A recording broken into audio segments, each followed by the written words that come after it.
doit avoir quelque part dans sa famille ou dans son entourage des personnes qui sont susceptibles d'être touchées par cette maladie extrêmement pernicieuse, parce que j'estime que c'est la maladie la plus pernicieuse.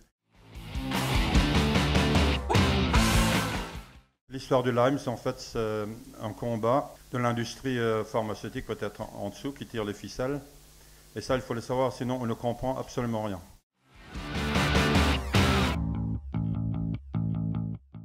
La borréliose entraîne 350 maladies différentes. Comprenez que le médecin, devant une telle variété de symptômes, ne va pas trouver tout de suite qu'il s'agit d'une infection bactérienne à Borrelia. Voilà tout le problème dans notre pays de France, où décidément cette question n'est toujours pas réglée, et on se retrouve effectivement devant la complexité d'une pathologie et la complexité des tests pour identifier toutes ces variétés de bactéries.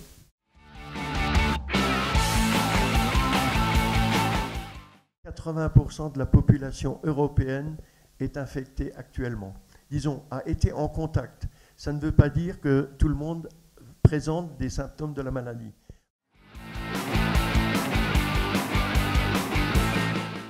Je tire la sonnette d'alarme depuis maintenant presque 20 ans. J'ai écrit des lettres recommandées avec accusé de réception à 3 ministres de la Santé successifs, Roselyne Bachelot, Xavier Bertrand et Marisol Touraine. Je n'ai jamais eu de réponse.